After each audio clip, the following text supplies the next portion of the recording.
एक समय की बात है। हजरत मूसा अलैहिस्सलाम अपनी पत्नी, परिवार, रिश्तेदारों, सामान और दास दासियों के साथ मादयान से मिस्र की ओर प्रस्थान कर रहे थे। कुछ दूर चलने के बाद जब वे कुआ नामक पर्वत के निकट पहुंचे तो दिन का अंत हो चुका था और रात का आगमन हो गया। हजरत मूसा अलैहिस्सलाम ने वहीं रात बिताने के लिए तंबू लगाया। पास ही तूर पर्वत स्थित था। उस समय हजरत मूसा अलैहिस्सलाम की पत्नी सफूरा गर्भवती थी। संयोगवश उसी दिन उन्हें प्रसव पीड़ा शुरू हो गई और रात के समय उन्होंने एक पुत्र को जन्म दिया। धीरे धीरे वह रात उनके लिए अत्यंत कठिनाई भरी हो गई। चारों ओर घने बादल छा गए और तेज बारिश और हवा चलने लगी। ठंडी हवा में हजरत मूसा अलैहिस्सलाम की पत्नी सफूरा रोने लगी। तंबू में आग का कोई प्रबंध नहीं था। हजरत मूसा अलैहिस्सलाम के पास एक चकमक पत्थर था। उन्होंने कई बार आग जलाने की कोशिश की, लेकिन बार बार प्रयास करने के बाद भी वे असफल रहे। जबकि अंधकार को दूर करने और सफूरा को गर्मी प्रदान करने के लिए आग बहुत ज़रूरी थी। पास में कोई बस्ती भी नहीं थी जहाँ से आग मांगी जा सके। तब हजरत मूसा अलैहिस्सलाम आग की व्यवस्था करने की सोच में पड़ गए। इस समय उनकी दृष्टि तूर पर्वत की ओर गई। उन्होंने देखा कि तूर पर्वत पर आग की तरह कुछ चमक रहा है। तब उन्होंने अपने साथियों से कहा, तुम लोग यहाँ रुको, मैंने एक स्थान पर आग देखी है। मैं वहाँ जाकर देखता हूँ कि क्या वहाँ से आग लेकर आ सकता हूँ। यदि आग मिल जाए तो हम उससे ठंड से बचाव कर सकते हैं, या देखें कि उस आग के पास कोई व्यक्ति मिले जिससे हम सही रास्ते का पता पूछ सकें। यह कहकर हजरत मूसा अलैहिस्सलाम उस रोशनी की ओर बढ़ने लगे। जब वे तूर पर्वत पर पहुंचे तो अल्लाह रब्बुल आलमीन की ओर से अदृश्य वही आई। हे मूसा, मैं तुम्हारा रब हूँ, इसलिए अपने जूते उतार दो, क्योंकि तुम पवित्र उपत्यका कुआं में खड़े हो और मैंने तुम्हें सामान्य लोगों में से चुनकर पैगंबर बनाया है। अब जो तुम्हें आदेश दिया जा रहा है उसे ध्यानपूर्वक सुनो। प्रत्यादेश यह है, मैं अल्लाह हूँ, मेरे सिवा कोई उपास्य नहीं है, इसलिए तुम मेरी ही उपासना करो और मुझे स्मरण करने के लिए नमाज कायम करो। इस समय हजरत मूसा अलैहिस्सलाम के पास वह लकड़ी थी जो उन्हें हजरत शुएब अलैहिस्सलाम ने दी थी। अल्लाह रब्बुल आलमीन ने हजरत मूसा अलैहिस्सलाम से पूछा, हे मूसा, तुम्हारे दाहिने हाथ में क्या है? हजरत मूसा अलैहिस्सलाम ने उत्तर दिया, यह मेरी लकड़ी है, मैं इससे सहारा लेकर चलता हूँ और इससे बकरियों के लिए पेड़ों की पत्तियां तोड़कर खिलाता हूँ। इसके अलावा मैं इससे और भी कई काम करता हूँ। इसके बाद अल्लाह रब्बुल आलमीन ने कहा, हे मूसा, अपनी लकड़ी को जमीन पर डाल दो। हजरत मूसा अलैहिस्सलाम ने अल्लाह के आदेश का पालन करते हुए लकड़ी को जमीन पर डाल दिया। जैसे ही लकड़ी जमीन पर गिरी वह एक विशाल अजगर में बदल गई। यह देखकर हजरत मूसा अलैहिस्सलाम भयभीत और घबरा गए। तब अल्लाह रब्बुल आलमीन ने कहा, हे मूसा, डर मत, इस अजगर को पकड़ने के लिए अपना हाथ बढ़ाओ। हजरत मूसा अलैहिस्सलाम ने अल्लाह के आदेश का पालन किया और जैसे ही उन्होंने उस अजगर को छुआ वह तुरंत फिर से लकड़ी में बदल गई। अल्लाह रब्बुल आलमीन ने कहा, हे मूसा, यह एक चमत्कार है जो मैंने तुम्हें दिया है। जब भी तुम इस लकड़ी को जमीन पर डालोगे यह एक अजगर में बदल जाएगी और जब तुम इसे अपने हाथ से पकड़ोगे तो यह फिर से लकड़ी बन जाएगी। इसके बाद अल्लाह रब्बुल आलमीन ने हजरत मूसा अलैहिस्सलाम से कहा, अपने दाहिने हाथ को अपनी बगल में रखो और फिर निकालो। हजरत मूसा अलैहिस्सलाम ने ऐसा ही किया। जब उन्होंने अपना हाथ बगल से निकाला तो वह चमकदार सफेद प्रकाश से जगमगाने लगा। अल्लाह रब्बुल आलमीन ने कहा, अब अपना हाथ दोबारा अपनी बगल में रखो। हजरत मूसा अलैहिस्सलाम ने फिर से अपना हाथ बगल में रखा और जैसे ही उन्होंने इसे निकाला वह रोशनी गायब हो गई। इसके बाद अल्लाह रब्बुल आलमीन ने हजरत मूसा अलैहिस्सलाम से कहा, हे मूसा, ये दो चमत्कार मैंने तुम्हें दिए हैं, इनके सहारे तुम्हारे सभी कार्य सरल हो जाएंगे। कोई भी बाधा तुम्हें रोक नहीं पाएगी। तुम्हारी लकड़ी और तुम्हारे हाथ की वह शुभ्र प्रकाश हर स्थिति में तुम्हारी सहायता करेंगे। आज से मैं तुम्हें नबूवत प्रदान करता हूँ, इसलिए अब से तुम स्वयं को मेरे भेजे हुए रसूल के रूप में पहचानो और मेरे सच्चे धर्म का प्रचार करो। और सुनो, फिरौन ने अपनी हदें पार कर दी हैं। उसने खुद को खुदा घोषित कर दिया है, यहाँ तक कि वह मेरे अस्तित्व को भी नकारता है। वह अपनी ताकत के बल पर लोगों से अपनी उपासना करवाता है। तुम्हारे लिए मेरा आदेश यह है कि तुम फिरौन के पास जाओ और मेरे पवित्र धर्म के आदेश और नियम उसके सामने प्रस्तुत करो। उसे मेरे धर्म के मार्ग की ओर बुलाओ और उसके झूठे दावों, अपराधों और अनुचितता को स्पष्ट करके उसे तौबा करने के लिए पूरी कोशिश करो। यह आदेश पाकर हजरत मूसा अलैहिस्सलाम ने अर्ज किया, हे मेरे पालनहार, मेरा धन संपत्ति, मेरी पत्नी और मेरा परिवार सब पीछे रह गया है। उनकी देखभाल कौन करेगा? और मैं अकेले इतने शक्तिशाली राजा फिरौन के पास कैसे जाऊं? खासतौर पर मैंने मिस्र छोड़ते समय एक मिस्री को मार डाला था। अगर वह मुझे पकड़ लेता है तो वह मुझे तुरंत मार देगा। इसी कारण से उसके पास जाने में मुझे भय हो रहा है। इसलिए मैं आपसे प्रार्थना करता हूँ कि मेरे भाई हारून को मेरा सहायक नियुक्त करें और उन्हें भी नबूवत प्रदान करें। वह पर्याप्त ज्ञान और समझ के मालिक हैं और वे वाक्पटुता में मुझसे अधिक पारंगत हैं। कृपया मेरा सीना खोल दें, मेरे अनुभव और क्षमता में वृद्धि करें ताकि मैं आपके आदेशों का सही ढंग से पालन कर सकूं और मेरी जबान में जो रुकावट है उसे भी दूर कर दें। हजरत मूसा अलैहिस्सलाम की प्रार्थना के जवाब में अल्लाह ताला ने कहा, हे मूसा, तुम्हारी सभी प्रार्थनाएं स्वीकार कर ली गई और तुम्हारे भाई हारून को नबूवत प्रदान कर दी गई है और तुम्हारी पत्नी और संपत्ति की रक्षा का प्रबंध भी कर दिया जाएगा, इसलिए उनकी चिंता मत करो, मैं उनकी देखभाल करूंगा। हजरत मूसा अलैहिस्सलाम ने अल्लाह रब्बुल आलमीन का आदेश पाकर तूर पर्वत से उतरकर मिस्र की ओर प्रस्थान किया। मिस्र पहुंचने पर हजरत मूसा अलैहिस्सलाम सबसे पहले अपने माता पिता, बहन और बड़े भाई हजरत हारून अलैहिस्सलाम से मिले। उन्होंने हजरत हारून अलैहिस्सलाम को बताया, हे मेरे भाई, अल्लाह रब्बुल आलमीन ने आपको नबूवत प्रदान की है और आपको मेरा सहायक नियुक्त किया है। उन्होंने हमें आदेश दिया है कि हम फिरौन के दरबार में जाकर उसे अल्लाह के मार्ग की ओर बुलाएं। इसके बाद दोनों भाई एक साथ फिरौन के दरबार की ओर रवाना हुए। फिरौन के महल के सामने कई खजूर के पेड़ थे। इन पेड़ों से फिरौन अक्सर बाघ और शेर बांध कर रखता था ताकि कोई शत्रु महल में प्रवेश न कर सके। लेकिन अल्लाह ताला की असीम कृपा से जब हजरत मूसा अलैहिस्सलाम और हजरत हारून अलैहिस्सलाम महल के द्वार पर पहुंचे तो वह बाघ और शेर न केवल शांत रहे बल्कि सिर झुकाकर दोनों का अभिवादन और सलाम करने लगे। दोनों नबी महल के द्वार के सामने जाकर दरबानों से बोले, हम दोनों अल्लाह के भेजे हुए रसूल हैं। अपने बादशाह फिरौन को यह संदेश पहुंचाओ और उसे कहो कि वह हमसे आकर मिले या हमें उसके पास ले चलो। दरबानों ने यह सुनकर कहा, क्या तुम्हारा मस्तिष्क खराब हो गया है या तुम दोनों पागल हो गए हो? हमारे बादशाह तो खुद को खुदा कहते हैं, तुम किस खुदा के संदेश के साथ यहाँ आए हो? तुम लोग यहाँ से तुरंत चले जाओ। दरबानों ने इस प्रकार कई अपमानजनक और तुच्छ बातें कहकर दोनों नबियों को वहां से भगाने की कोशिश की। लेकिन जब उन्होंने दोनों नबियों के चेहरे की गंभीरता और उनकी खौफनाक आभा देखी तो उन्हें मजबूर होकर उन्हें फिरौन के पास ले जाना पड़ा। नबी दोनों फिरौन के दरबार में पहुंचे। फिरौन ने हजरत मूसा अलैहिस्सलाम की ओर देखकर कहा, हे मूसा, क्या मैंने तुम्हें अपने बेटे की तरह पाला नहीं था? क्या तुमने अपने जीवन का बड़ा हिस्सा मेरे संरक्षण में नहीं बिताया? और इसके बदले में मुझे क्या मिला? तुमने मेरे बावर्ची काबुल को मार डाला और भाग गए। तुम बहुत बड़े एहसान फरामोश हो। हजरत मूसा अलैहिस्सलाम ने जवाब दिया, फिरौन, जो कुछ तुमने कहा वह सच है। मैंने लंबा समय तुम्हारे संरक्षण में बिताया, लेकिन उस समय मैं एक मूर्ख व्यक्ति था। इसी कारण मैं डरकर यहाँ से भाग गया था। लेकिन अब मेरे पालनहार ने मुझे एक रसूल बनाकर तुम्हारे पास भेजा है। फिरौन ने कहा, तुम्हारा पालनहार कौन है जिसने तुम्हें रसूल और पैगंबर बनाकर भेजा है? हजरत मूसा अलैहिस्सलाम ने उत्तर दिया, जिसने आकाश और धरती और इन दोनों के बीच की हर चीज को पैदा किया और उसका पालन करता है, उसी ने मुझे रसूल बनाकर तुम्हारे पास भेजा है। यह सुनकर फिरौन ने अपने दरबारियों की ओर देखकर कहा, क्या तुमने सुना? यह क्या कह रहा है? यह कहता है कि यह किसी प्रभु का संदेश लेकर आया है और दावा करता है कि यह हमारे पूर्वजों से भी अधिक ज्ञानी है। मुझे तो लगता है कि इसका दिमाग खराब हो गया है और यह पागल हो गया है। हजरत मूसा अलैहिस्सलाम ने कहा, मैं बिल्कुल भी पागल नहीं हूँ, बल्कि पूरब और पश्चिम और इनके बीच जो कुछ भी है उसके सृजन करता अल्लाह रब्बुल आलमीन ने मुझे रसूल बनाकर तुम्हारे पास भेजा है। फिरौन ने कहा, हे मूसा, यदि तुम मेरे बिना किसी और को प्रभु मानने की बात साबित करना चाहते हो और इसके लिए कोई उपयुक्त प्रमाण न ला सके तो मैं तुम्हें गिरफ्तार कर लूंगा और तुम्हें ऐसी कड़ी सजा दूंगा जो पूरी दुनिया के लिए एक मिसाल बन जाएगी। हजरत मूसा अलैहिस्सलाम ने कहा, हे फिरौन, अपनी इस घमंड भरी बात को छोड़ दो और अपनी अज्ञानता में जो तुमने खुदाई का दावा किया है उसे भी त्याग दो। तुम केवल एक सृजित प्राणी हो, तुम कभी भी खुदा नहीं हो सकते। हे फिरौन के दरबारीगण, अल्लाह ताला ने मुझे तुम्हारे पास अपने रसूल के रूप में भेजा है ताकि मैं तुम्हें सत्य और सच्चे धर्म का संदेश दूं। इसलिए हे फिरौन, यह मान लो कि ला इलाहा इल्लल्लाह मूसा कालिमुल्लाह। फिरौन ने कहा, यदि मैं तुम्हारे इस कलमे को पढ़ लूं तो मुझे तुम्हारे अल्लाह से क्या मिलेगा? हजरत मूसा अलैहिस्सलाम ने उत्तर दिया, यदि तुम इस कलमे को दिल से पढ़ लो और अल्लाह रब्बुल आलमीन पर ईमान ले आओ तो अल्लाह तुम्हें 3 चीजें प्रदान करेगा। 1 स्थायी यौवन, 2 पूरी दुनिया पर राज्य, 3 दीर्घायु। इन 3 उपहारों के अतिरिक्त कयामत के दिन तुम्हें बिना किसी हिसाब किताब के जन्नत में प्रवेश का वरदान मिलेगा। हजरत मूसा अलैहिस्सलाम को अल्लाह ताला की ओर से यह हुक्म दिया गया था कि वे फिरौन से नरमी और मुलायम लहजे में बात करें। इसी वजह से हजरत मूसा अलैहिस्सलाम ने फिरौन से नर्म और शांत स्वर में बात की। इसके बाद हजरत मूसा अलैहिस्सलाम ने कहा, मैंने जो तुम्हें इस कलमे ला इलाहा इल्लल्लाह की दावत दी है उसके बारे में विचार करो। यह कहकर हजरत मूसा अलैहिस्सलाम उस दिन के लिए विदा हो गए। उनके जाने के बाद फिरौन ने अपने वजीर हामान की ओर मुखातिब होकर कहा, हे हामान, तुमने मूसा की सारी बातें सुनी, अब बताओ मुझे क्या करना चाहिए? हामान ने कहा, जहां पनाह, आप लंबे समय से अपनी खुदाई का दावा करते आ रहे हैं और पूरे राज्य में बनी इसराइल को छोड़कर बाकी सभी लोग आपको खुदा मानते हैं और आपकी पूजा करते हैं। अब यदि आप मूसा की बातों में आकर अपनी खुदाई का दावा छोड़ दें और उनके अल्लाह को खुदा मान लें तो राज्य की सारी प्रजा आपका उपहास करेगी, वे आपको कोई महत्व नहीं देंगे। उस समय आपके लिए अपनी इज्जत बचाने की कोई जगह नहीं होगी। इसलिए मेरी सलाह है कि आप मूसा की बातों में आकर अपनी मान मर्यादा को दांव पर न लगाएं और उनके अल्लाह पर ईमान न लाएं। हामान की इस सलाह से फिरौन संतुष्ट हो गया और पुनः अपने पुराने अहंकारी स्वभाव में लौट आया। अगले दिन हजरत मूसा अलैहिस्सलाम और उनके भाई हजरत हारून अलैहिस्सलाम फिरौन के दरबार में फिर से उपस्थित हुए। तब फिरौन ने हजरत मूसा अलैहिस्सलाम से कहा, हे मूसा, तुम्हारे पास तुम्हारे अल्लाह का क्या प्रमाण है और यह कि तुम उसके रसूल हो, इसका क्या सबूत है? हजरत मूसा अलैहिस्सलाम ने फिरौन के सवाल का जवाब देते हुए कहा, यदि मैं तुम्हें प्रत्यक्ष प्रमाण पेश कर दूं तो क्या तुम मेरे अल्लाह पर ईमान लाओगे? फिरौन ने कहा, यदि तुम सच्चे हो तो पहले वह प्रमाण दिखाओ, उसके बाद मैं सोच विचार करूंगा। इसके बाद हजरत मूसा अलैहिस्सलाम ने अपनी लाठी जमीन पर फेंक दी। लाठी फेंकते ही वह एक विशाल अजगर में बदल गई। अजगर फुफकारता हुआ फिरौन के सिंहासन की ओर बढ़ने लगा। यह देखकर फिरौन भयभीत होकर घबरा गया और चिल्लाने लगा, हे मूसा, क्या तुम मुझे दीन की दावत देने आए हो या मेरा प्राण हरने के लिए?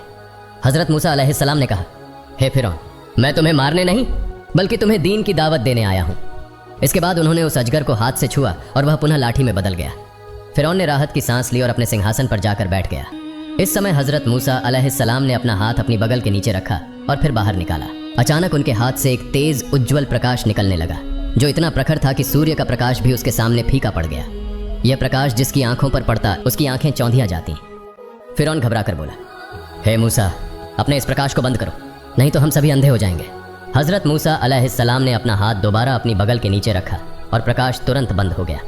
इन चमत्कारों को देखकर फिरौन का मन अल्लाह रब्बुल आलमीन पर ईमान लाने के लिए तैयार हो गया। लेकिन जैसे ही वजीर हामान ने फिरौन का यह झुकाव देखा, उसने तुरंत कहा, जहां पनाह, मूसा एक बड़ा जादूगर है, उसके इन सारे जादू को देखकर आप डरे नहीं। आपके राज्य में मूसा जैसे और उससे भी बड़े जादूगर मौजूद हैं, उनके जरिए हम मूसा को हराकर परास्त कर सकते हैं। हामान की बात सुनकर फिरौन का हौसला बढ़ा और उसका मनोबल फिर से बदल गया। उसने हजरत मूसा अलैहिस्सलाम से कहा, हे मूसा, मेरे राज्य में तुम्हारे जैसे कई जादूगर हैं, यदि तुम उन्हें पराजित कर सको तो मैं तुम्हारे अल्लाह पर ईमान ले आऊंगा। हजरत मूसा अलैहिस्सलाम ने कहा, ठीक है, तो ऐसा ही हो। अब बताओ, मुझे तुम्हारे जादूगरों से किस दिन मुकाबला करना होगा? फिरौन ने कहा, हमारे सामने एक उत्सव का दिन आने वाला है, उस दिन बहुत सारे लोग एकत्रित होंगे, उसी दिन तुम्हारा मुकाबला मेरे जादूगरों से होगा। हजरत मूसा अलैहिस्सलाम ने कहा, ठीक है, ऐसा ही होगा। यह कहकर हजरत मूसा अलैहिस्सलाम और हजरत हारून अलैहिस्सलाम फिरौन के दरबार से विदा हो गए। इसके बाद फिरौन ने पूरे राज्य में संदेश भिजवाकर सभी जादूगरों को एकत्र करने का आदेश दिया। कुछ ही दिनों में 4000 जादूगर राजधानी में इकट्ठा हो गए। फिरौन को विश्वास था कि इन जादूगरों के जरिए वह मूसा को हराने में कामयाब होगा। फिरौन ने उन जादूगरों से कहा, हे जादूगरों, मैंने तुम्हें 300 वर्षों से पाला पोसा है, लेकिन इसके बदले मैंने कभी भी तुमसे कोई निजी काम नहीं लिया। मगर आज मेरे सामने एक बड़ा संकट खड़ा हो गया है। इस संकट से मुझे हर हाल में बाहर निकलना होगा। इसी वजह से मैंने तुम्हें यहाँ बुलाया है। तुम अपनी पूरी ताकत से मेरी इस समस्या को हल करने की कोशिश करो। मूसा के बारे में तो तुम सब जानते ही हो, वह एक बहुत बड़ा जादूगर है, मगर मुझे विश्वास है कि तुम्हारी ताकत के सामने मूसा का जादू पूरी तरह विफल हो जाएगा। यदि तुम अपने जादू के बल पर मूसा को हरा सको तो मैं तुम्हें ऐसा इनाम दूंगा जिसकी तुम कल्पना भी नहीं कर सकते। जादूगरों ने कहा, जहां पनाह, इसके लिए आपको बिल्कुल भी चिंता करने की आवश्यकता नहीं है। मूसा कितना बड़ा जादूगर हो सकता है?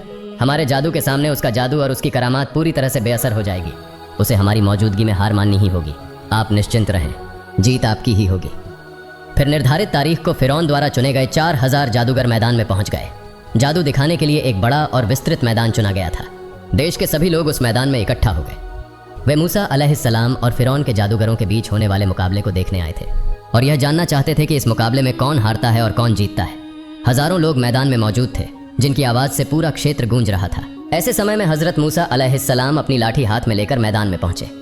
फिरौन और उसका प्रधानमंत्री हामान अपने दरबारियों के साथ पहले ही तयशुदा स्थान पर बैठ चुके थे। जादूगर और हजरत मूसा अलैहिस्सलाम आमने सामने खड़े हो गए।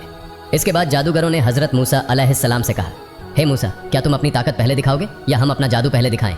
हजरत मूसा अलैहिस्सलाम ने जवाब दिया, तुम ही अपना जादू पहले दिखाओ। इसके बाद जादूगरों ने कई रस्सियां जमीन पर फेंकी और उन्हें हल्के से हिलाया। देखते ही देखते मैदान असंख्य सांपों और बिच्छुओं से भर गया। वे सांप और बिच्छू तेजी से इधर उधर भागने लगे। यह दृश्य देखकर वहां मौजूद दर्शक डर और घबराहट से कांपने लगे। जादूगर अपने इस प्रदर्शन पर गर्व और अहंकार से भर गए और हजरत मूसा अलैहिस्सलाम से कहने लगे, हे मूसा, तुम चुप क्यों खड़े हो? क्या हमारे जादू को देखकर तुम डर गए हो? अब अपनी ताकत दिखाओ। तब हजरत मूसा अलैहिस्सलाम ने बिस्मिल्लाह कहकर अपनी लाठी जमीन पर फेंकी। अचानक वह लाठी एक विशाल अजगर में बदल गई और मैदान में बिखरे हुए जादूगरों के सभी सांपों को निगलने लगी। कुछ ही पलों में हजरत मूसा अलैहिस्सलाम ने पूरा मैदान साफ कर दिया। इसके बाद जादूगरों ने पहले से भी खतरनाक सांप बनाकर मैदान में छोड़ दिए, लेकिन हजरत मूसा अलैहिस्सलाम का वह अजगर उन्हें भी आसानी से निगल गया। इस अद्भुत दृश्य को देखकर जादूगर पूरी तरह स्तब्ध रह गए। उनके पास उस अजगर का मुकाबला करने के लिए और कोई तरकीब नहीं बची थी। हजरत मूसा अलैहिस्सलाम के अजगर की भूख मानो थमने का नाम नहीं ले रही थी, इसलिए वह धीरे धीरे उग्र और रौद्र रूप धारण करने लगा। अजगर ने जब खाने के लिए कुछ नहीं पाया तो वह आखिरकार फिरौन की ओर बढ़ने लगा। स्थिति को गंभीर होते देख फिरौन अपने सिंहासन से कूद पड़ा और डर के मारे महल की ओर दौड़ने लगा। मैदान में मौजूद दर्शक भी डर के मारे जिस दिशा में जा सकते थे दौड़ने लगे। तभी अल्लाह ताला की तरफ से एक अदृश्य आवाज आई, हे मूसा, अपना लाठी फिर से हाथ में ले लो, वरना वह सभी लोगों को खा जाएगा। अल्लाह के आदेश पर हजरत मूसा अलैहिस्सलाम ने अजगर को छुआ और तुरंत वह फिर से अपनी लाठी में बदल गया। जादूगरों ने यह दृश्य देखा और वे चिंता में डूब गए। वे समझ गए कि हजरत मूसा अलैहिस्सलाम जो कुछ भी दिखा रहे थे वह कोई जादू नहीं था, क्योंकि जादू के बारे में उन्हें पूरी जानकारी थी। जादूगरों ने यह महसूस किया कि यह तो एक दिव्य शक्ति है और बिना दिव्य शक्ति के ऐसा कार्य करना संभव नहीं है। हजरत मूसा अलैहिस्सलाम बेशक अल्लाह के नबी हैं। इसके बाद जादूगरों का मन बदल गया और उन्होंने अल्लाह रब्बुल आलमीन की महिमा और शक्ति पर विश्वास किया और सब ने सिजदा किया। उनके इस कृत्य को देखकर वहां मौजूद कई लोग हजरत मूसा अलैहिस्सलाम के धर्म को अपनाने के लिए दीक्षा लेने लगे। जब फिरौन ने देखा कि जादूगरों ने हजरत मूसा अलैहिस्सलाम के धर्म को स्वीकार कर लिया है तो वह गुस्से से भर उठा। उसने जादूगरों से कहा, हे बेईमान जादूगरों, मैंने तुम्हें अनुमति दी थी, फिर तुमने मूसा के खुदा पर विश्वास कैसे किया? इस अपराध की सजा तुम्हें दी जाएगी। मैं तुम्हारे हाथ पैर काट दूंगा, फिर तुम्हें खजूर के पेड़ों पर लटका दूंगा। तब तुम समझ सकोगे कि मेरी सजा कितनी कठोर और भयंकर है। जादूगरों ने कहा, हे फिरौन, हम हजरत मूसा अलैहिस्सलाम के रब के जो प्रमाण पाए हैं और जिन्हें हमने पहचान लिया है, उसके बाद हम तुम्हारे सामने उसकी कोई जगह नहीं बना सकते। अब तुम जो चाहो वह कर सकते हो। हालांकि यह सच है कि तुम हमें सिर्फ इस दुनिया में सजा दे सकते हो, परंतु परलोक में तुम हमें एक भी क्षति नहीं पहुंचा सकते। उनकी बातों को सुनकर फिरौन ने अपने गार्ड से कहा, तुम उनके एक हाथ और एक पैर काटकर उन्हें सूली पर चढ़ा दो। फिरौन का आदेश मानते हुए जादूगरों के हाथ पैर काट दिए गए और उन्हें सूली पर चढ़ा दिया गया। लेकिन जब तक उनके शरीर में जान थी, वे कहते रहे, हम अल्लाह पर विश्वास करते हैं, हम कभी भी ईमान नहीं छोड़ेंगे। हम अपने रब के पास जा रहे हैं, हमारा दिली ख्वाहिश है कि हमारा रब हमें माफ कर दे। इसके बाद हजरत मूसा अलैहिस्सलाम ने फिरौन से कहा, हे फिरौन, क्या तुम अब भी अल्लाह रब्बुल आलमीन पर ईमान नहीं लाओगे? तुम पर अल्लाह का गजब आने से पहले तुम ईमान लाकर उसे स्वीकार करो। ला इलाहा इल्लल्लाहु मूसा कालिमुल्लाह। लेकिन फिरौन ने हजरत मूसा अलैहिस्सलाम की कोई बात नहीं सुनी, बल्कि वह पहले से भी ज्यादा अहंकारी और उद्दंड हो गया। अल्लाह रब्बुल आलमीन के एकत्व का प्रत्यक्ष प्रमाण मिलने के बावजूद फिरौन और उसके लोग ईमान नहीं लाए। इसके बाद अल्लाह रब्बुल आलमीन ने उन्हें विभिन्न प्रकार के अजाब और मुसीबतों से सताना शुरू कर दिया, जैसे बाढ़, जल प्रलय, टिड्डियां, कीड़े और देश भर का पानी खून में बदल जाना जैसे भयानक घटनाएं और सजाएं आईं। जब यह सारी मुसीबतें उनके ऊपर आती तो वे हजरत मूसा अलैहिस्सलाम के पास आते और कहते, हे मूसा, तुम अपने रब से दुआ करो कि अगर वह हमारे ऊपर से यह मुसीबत हटा ले तो हम उस पर ईमान लाएंगे। फिर हजरत मूसा अलैहिस्सलाम अल्लाह रब्बुल आलमीन से दुआ करते और जैसे ही वह मुसीबत दूर हो जाती, वे फिर से अपना वादा तोड़ देते। इस प्रकार लगभग 12 वर्षों तक अल्लाह रब्बुल आलमीन ने काफिरों पर तरह तरह के अजाब और सजाएं भेजी, लेकिन फिर भी उन्हें कोई शिक्षा नहीं मिली। अंत में अल्लाह रब्बुल आलमीन फिरौन और उसके अनुयायियों से अत्यधिक नाराज और क्रोधित हो गए और उन्होंने हजरत मूसा अलैहिस्सलाम को सूचित किया, हे मूसा, तुम बनी इसराइल को लेकर उस रात मिस्र से गुपचुप निकल जाओ। तुम इस तरह निकलना कि काफिरों को बिल्कुल भी खबर ना हो। फिर जब तुम अपने समुदाय के साथ समुद्र के किनारे पहुंच जाओ तो तुम अपनी छड़ी से समुद्र के पानी को हिट करना। इसके बाद समुद्र का पानी सूख कर रास्ता बन जाएगा और उस रास्ते से तुम लोग सुरक्षित रूप से समुद्र पार कर सकोगे। हजरत मूसा अलैहिस्सलाम ने अल्लाह रब्बुल आलमीन के आदेश को प्राप्त करके बनी इसराइल को सूचित किया और फिर एक रात चांद के उगने के साथ ही वह अपने समुदाय को लेकर चल पड़े। तफसीरत हजरत मुजाहिद रहमतुल्लाहि अलैहि के अनुसार उस रात चंद्र ग्रहण था, इसलिए थोड़ी सी अंधेरे की स्थिति थी। उसी अवसर पर हजरत मूसा अलैहिस्सलाम बनी इसराइल को लेकर निकल पड़े। सहाबी हजरत तमूसा रदी अल्लाह ताला अन्हु से एक रिवायत में यह उल्लेख है कि हजरत मूसा अलैहिस्सलाम रास्ते में अचानक एक अज्ञात स्थान पर पहुंच गए। वह अपने साथियों से पूछने लगे, क्या तुम लोग इस स्थान के बारे में कुछ जानते हो? बनी इसराइल के उलमा ने जवाब दिया, हमारे यहाँ आने का कारण हजरत यूसुफ अलैहिस्सलाम की इच्छा को पूरा करना है। उन्होंने आगे कहा, हजरत यूसुफ अलैहिस्सलाम ने अपनी मृत्यु से पहले अल्लाह रब्बुल आलमीन से एक वादा लिया था, हे अल्लाह, मिस्र छोड़ते समय जिस संदूक में मुझे दफन किया गया था उस संदूक को फिलिस्तीन ले जाया जाए। हजरत मूसा अलैहिस्सलाम ने पूछा, तो फिर ऐसा कौन है जो हजरत यूसुफ अलैहिस्सलाम की दफन स्थान के बारे में जानता हो? लोगों ने कहा, हे अल्लाह के नबी, हमारे बीच एक बूढ़ी औरत के अलावा और कोई इस बारे में नहीं जानता। फिर हजरत मूसा अलैहिस्सलाम ने उस बूढ़ी औरत को बुलाया और कहा, हे बूढ़ी औरत, हम तुमसे पूछते हैं कि हजरत यूसुफ अलैहिस्सलाम की कब्र कहाँ है? तब बूढ़ी औरत ने कहा, हे अल्लाह के नबी, मेरी एक शर्त है जिसके बारे में जानने से पहले मैं हजरत यूसुफ अलैहिस्सलाम की कब्र के बारे में आपको नहीं बताऊंगी। हजरत मूसा अलैहिस्सलाम ने पूछा, हे बूढ़ी औरत, तुम्हारी शर्त क्या है? बूढ़ी औरत ने कहा, हे अल्लाह के नबी, मैं चाहती हूँ कि हम दोनों जन्नत में एक साथ रहें। यदि आप मुझे यह वादा देते हैं तो मैं आपको हजरत यूसुफ अलैहिस्सलाम की कब्र दिखा दूंगी। लेकिन हजरत मूसा अलैहिस्सलाम ने बिना अल्लाह के आदेश के कोई वादा नहीं किया। फिर वह निरुत्साहित हो गए। तभी अल्लाह रब्बुल आलमीन से वाही आई, हे मूसा, तुम उस बूढ़ी औरत से यह वादा कर सकते हो? अल्लाह के आदेश के बाद हजरत मूसा अलैहिस्सलाम ने बूढ़ी औरत से यह वादा किया। फिर बूढ़ी औरत उन्हें एक कुएं के पास ले गई और कहा, हे अल्लाह के नबी, इस कुएं का पानी पूरी तरह से निकाल दो। इस कुएं के नीचे हजरत यूसुफ अलैहिस्सलाम की कब्र है। बूढ़ी औरत के कहे अनुसार कुएं का पानी निकाल दिया गया। फिर देखा गया कि हजरत यूसुफ अलैहिस्सलाम का शव एक संदूक में रखा हुआ था। फिर उस संदूक को ऊपर उठाया गया और शव से भरा संदूक लेकर हजरत मूसा अलैहिस्सलाम बनी इसराइल के साथ चलने लगे। उनके चलने के दौरान उस शव से इतनी रोशनी निकल रही थी जैसे सूरज की किरणें फैल रही हों। हजरत मूसा अलैहिस्सलाम बनी इसराइल को लेकर तेजी से लाल सागर की ओर बढ़ रहे थे। यहाँ तक कि सुबह होते ही कृतियां बनी इसराइलियों के घरों में जाकर यह देख पाए कि बनी इसराइल का कोई भी चिन्ह कहीं नहीं है। तब उन्हें समझ में आ गया कि बनी इसराइली मिस्र छोड़ चुके हैं। इस बात की जानकारी उन्होंने तुरंत फिरौन को दी। खबर सुनकर फिरौन उत्तेजित हो उठा। फिर उसने उपस्थित लोगों और अपने सैनिकों के बीच उत्तेजना फैलाने के उद्देश्य से कहा, ये कृतियां बनी इसराइली धोखा देकर हमसे भाग रहे हैं। हमारे ऊपर यह आवश्यक हो गया है कि हम उन्हें पकड़कर कड़ा दंड दें। मेरा आदेश है कि अब तत्काल मेरे सभी सैनिक तैयार हो जाएं और बनी इसराइलियों को पकड़ने के लिए हथियारों से सज्जित होकर चलें। फिरौन के आदेश पर उसके सैनिक पूरी तरह से हथियारों से सज्जित होकर निर्धारित स्थान पर इकट्ठा हो गए। फिर एक विशाल सैनिक दल लेकर फिरौन की हजरत मूसा अलैहिस्सलाम का पीछा करने के लिए चल पड़ा। बनी इसराइल तेजी से अपनी यात्रा कर रहे थे और उनके पीछे फिरौन और उसकी सेना भी तेजी से उनका पीछा कर रही थी। कहीं भी छोटा सा भी विराम लेने का ख्याल नहीं आ रहा था, क्योंकि उन्हें मालूम था कि अगर वे रुकते हैं तो शिकार हाथ से निकल जाएगा और वे बनी इसराइल को किसी भी हाल में हाथ से जाने नहीं देना चाहते थे।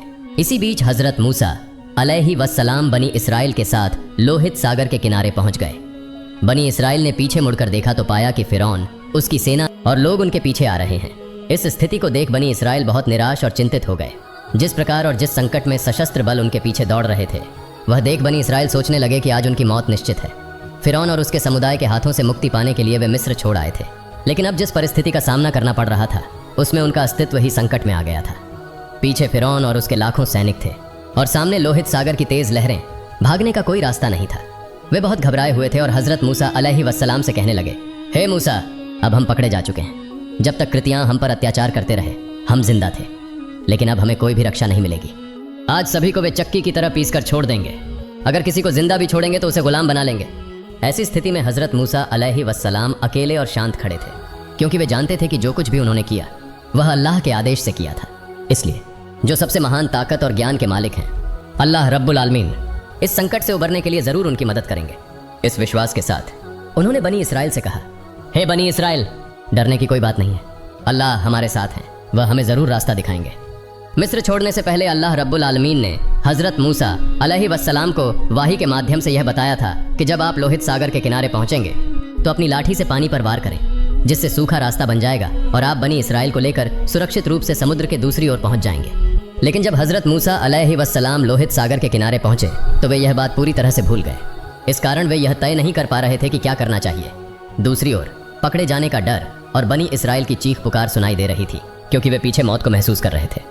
इस परिस्थिति में अल्लाह ने अपनी मेहरबानी से हजरत मूसा अलैहिस्सलाम को फिर से वाही के माध्यम से बताया, हे मूसा, तुम अपनी लाठी से समुद्र पर वार करो।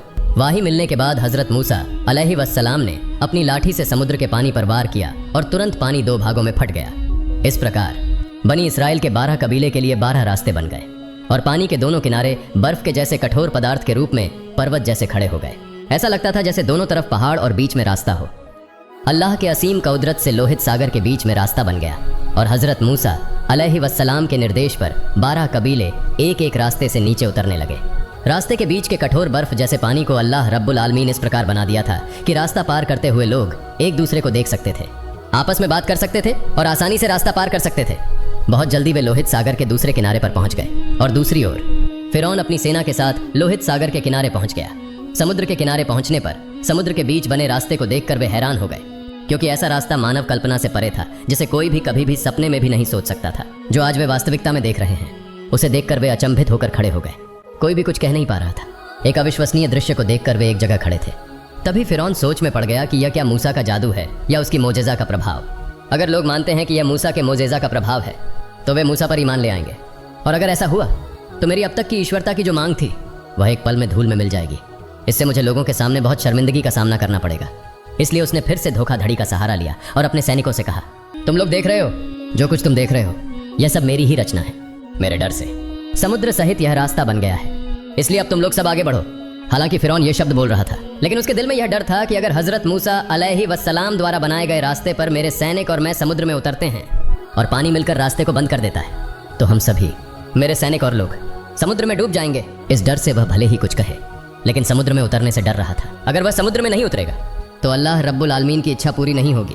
इसलिए अल्लाह के आदेश से हजरत जिब्राइल अलैहिस्सलाम, जो एक व्यक्ति के रूप में एक घोड़े पर सवार होकर फिरौन के पास पहुंचे। फिरौन के घोड़े के महावत ने जिब्राइल अलैहिस्सलाम के घोड़े के महावत को देखा और उनके पास जाने के लिए उत्सुक हो गया। फिर जिब्राइल अलैहिस्सलाम ने अपने घोड़े को समुद्र के रास्ते पर भेज दिया और फिरौन का महावत उसे अनुसरण करता हुआ समुद्र के रास्ते पर कूद पड़ा। फिरौन ने अपनी घोड़े की लगाम को खींचकर उसे रोकने की कोशिश की, लेकिन वह उसे रोकने में असफल रहा। इस तरह फिरौन का महावत उसे लेकर समुद्र के रास्ते में कूद पड़ा और सैनिक, साथ में लोग भी उनका अनुसरण करने लगे।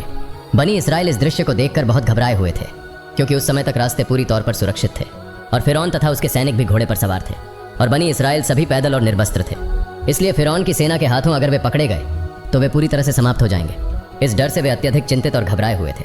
जब फिरौन के सारे सैनिक और उनके अनुयायी समुद्र के रास्ते पर उतर आए और कोई भी सैनिक नहीं बचा, और उसी समय बनी इसराइल समुद्र के किनारे पर पहुंच गए। ठीक उसी क्षण समुद्र का पानी ऊंचे ऊंचे पहाड़ों जैसा उठने लगा और फिरौन और उसकी सेना पर गिरने लगा। जल प्रलय जैसी दिल दहला देने वाली गर्जनाएं फिरौन के सैनिकों पर गिर रही थीं। फिरौन और उसकी सेना बचाओ बचाओ चिल्ला रहे थे, लेकिन अल्लाह की सजा से उन्हें बचाने के लिए अब कोई नहीं था। जब फिरौन समुद्र में डूबने लगा तो वह अल्लाह के अजाब के फरिश्तों को देख रहा था। फिर उसने अल्लाह पर ईमान लाने का ऐलान किया और कहा, मैं ईमान लाता हूं उस पर जिस पर बनी इसराइल ने ईमान लाया है। लेकिन तब अल्लाह रब्बुल आलमीन ने कहा, अब तुम ईमान ला रहे हो, लेकिन इससे पहले तुम नाफरमानी कर रहे थे, तुम तो फसाद फैलाने वालों में से थे। बनी इसराइल समुद्र के दूसरी तरफ खड़े होकर फिरौन और उसकी सेना के समुद्र में डूबने का दृश्य देख रहे थे। इस दृश्य को देखकर उन्होंने अल्लाहू अकबर का नारा लगाते हुए आकाश और पृथ्वी को गुंजायमान कर दिया, जैसे उन्होंने नई जिंदगी पाई हो। और इस तरह अल्लाह के नाफरमान और घमंडी बादशाह फिरौन ने समुद्र के पानी में डूबकर हमेशा के लिए समाप्त हो गया। प्रिय दर्शकों, यही था एक घमंडी और अल्लाह के नाफरमान बंदे का आखिरी अंजाम। अल्लाह रब्बुल आलमीन हमें अपनी नाफरमानी से और हर प्रकार के गुनाह से बचाए रखे। आमीन।